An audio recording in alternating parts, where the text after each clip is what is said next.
Je m'interroge ce jour sur la question de la faillite de la Cameroon Telecommunication Camtel dans ce pays. Comment comprendre que le Cameroun s'endette pratiquement à hauteur d'environ 400 milliards de francs CFA par an pour faire fonctionner Camtel lorsqu'on sait que Camtel a le monopole de la fibre optique? Comment comprendre cette situation lorsqu'on sait qu'avec le monopole de la fibre optique, Camtel devrait être la société la plus rentable du Cameroun? On n'aurait plus eu besoin de rançonner les petits Camerounais sur les 2%, 15% et j'en passe. Que se passe-t-il au juste dans ce pays? Était-ce le lobbying ou encore les dirigeants qui président aux destinées de ce pays? Question.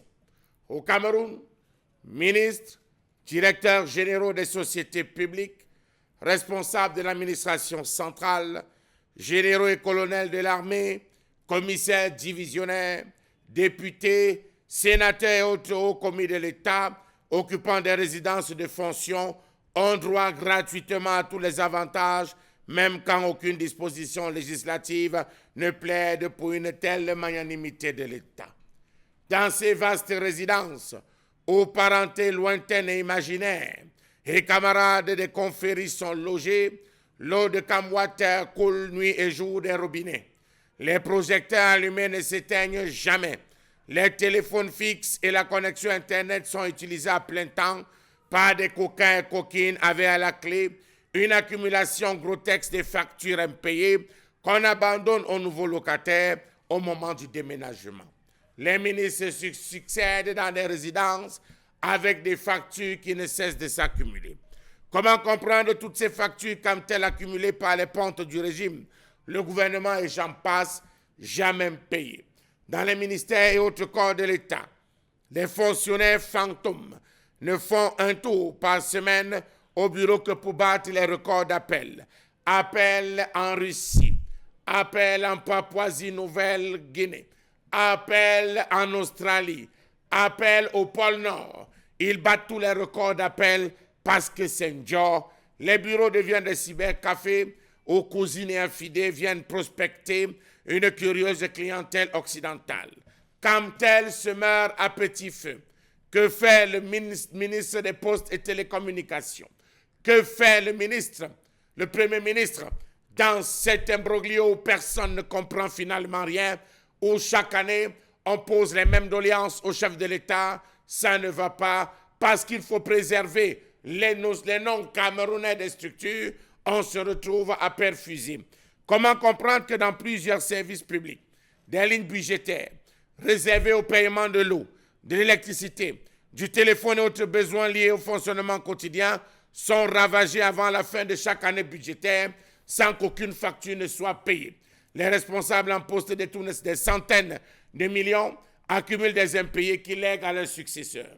En interrogeant l'article 6 du décret numéro 2005-441 du 1er novembre 2005, fixant les conditions d'installation et de prise en charge des moyens de télécommunication dans les services publics, il ressort que chaque département ministériel ou assimilé ouvre une ligne budgétaire destinée à régler les frais d'installation et les redevances de consommation des services de télécommunication offerts par les opérateurs des réseaux fixes et mobiles terrestres.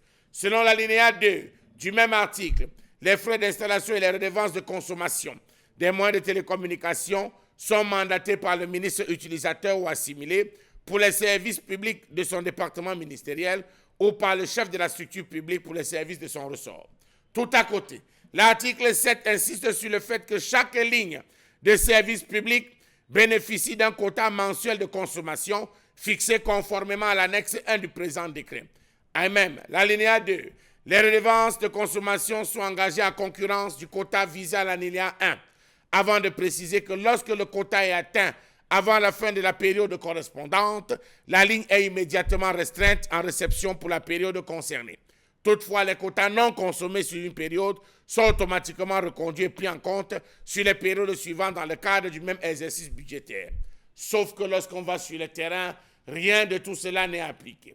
Comment comprendre que chaque année, c'est les opérateurs de téléphonie concurrents qui donnent les chiffres, les bilans, les actions réalisées, les perspectives, qui s'en vantent, se targuent, sans que l'opérateur national ne se retrouve lui-même à se vanter. Camtel ne s'est vanté jamais de ses prouesses.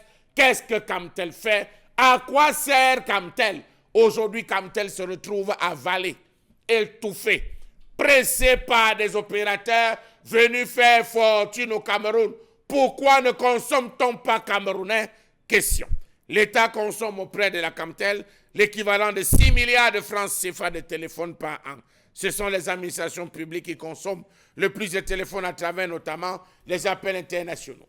Camtel ploie davantage dans la zone obscure qui compromet son avenir. Elle compte environ 3 700 salariés, 1830 cadres avec une masse salariale de 1 milliard 480 millions de francs CFA par an. Une masse salariale de 1 milliard 480 milliards de francs CFA par mois. Il faut dire que la nouvelle directrice est arrivée à essayer de faire un travail remarquable, un travail appréciable avec tout ce qu'il y avait comme bâton dans les roues. Comment donc comprendre que Camtel piétine face à la concurrence accrue qui s'est installée dans le secteur de la téléphonie mobile avec 3 concurrents principaux?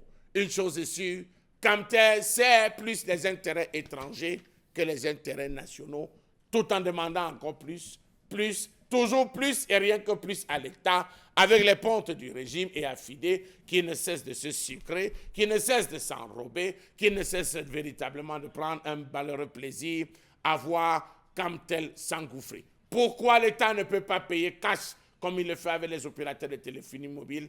La question, je vous la pose.